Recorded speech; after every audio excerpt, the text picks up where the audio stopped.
রাত্রেবেলা ছাড়া দিনের বেলা সময় হয় না, তাই রাত্রিবেলায় আসতে হলো। একটা দারুণ জিনিস বানাবো, একটা তেল বানাবো চুলের জন্য। জানি না কতটা কাজ দেবে, কিন্তু একটা চুলের জন্য তেল বানাবো, ওই জন্য একটু অ্যালোভেরা নিতে এলাম।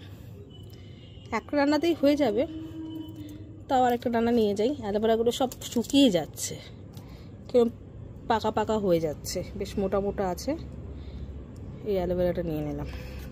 যে অ্যালোভেরাগুলো তুলে নিয়েছিলাম ওগুলোকে এখন ছোটো ছোটো টুকরো করব। আর তার সাথে ঘরে পুজো দেওয়ার পর সকালবেলা এই কটা জবা ফুল রয়েছে, শুকিয়ে গেছে জবা ফুলগুলো। এই জবা ফুলগুলো এই সবুজ ডাঁটাটা ছাড়িয়ে নিয়ে নিলাম। আগেও অনেকবার বানিয়েছি কিন্তু অ্যালোভেরা ছাড়াই, এবার দেখছি যে গাছের মধ্যে সুন্দর সুন্দর অ্যালোভেরা হয়েছে, তো ওগুলোকেও দিয়ে দিলাম। সাথে নিয়ে নিলাম একটা পেঁয়াজ, পেঁয়াজটাকে এরকম ছোটো ছোটো টুকরো করে দিয়ে দিলাম। আর নিলাম কিছু কারি পাতা। এটা হচ্ছে আগের থেকে শুকনো খোলায় ভেজে গুঁড়ো করে রাখা কালো জিরে আর মেথি।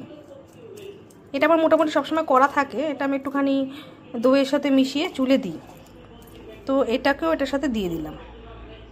এবার সবচেয়ে ইম্পর্টেন্ট জিনিসটা সেটা হলো নারকেল তেল। আমি প্লেন নারকেল তেলটাই নিই। এটা সব কিছু ভালোভাবে নারকেল তেলে চুবিয়ে দেবো।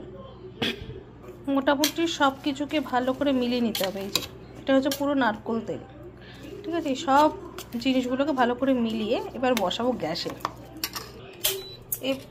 এবার এটাকে বসাবো ইন্ডাকশানে, একদম কমিয়ে।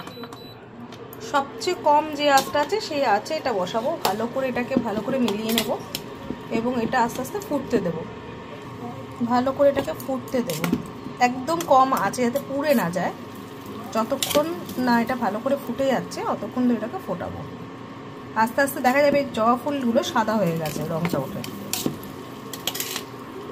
এবার এটা হয়ে গেছে, দেখো সবগুলো ভালো করে ফুটে গেছে, পেঁয়াজগুলো ভালো করে সেদ্ধ হয়ে গেছে, কারি পাতাগুলো নরম নরম হয়ে গেছে।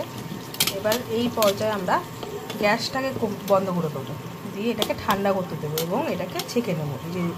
এই যে তেলটা বেরোলো, এই তেলটাকে ছেঁকে নেবো।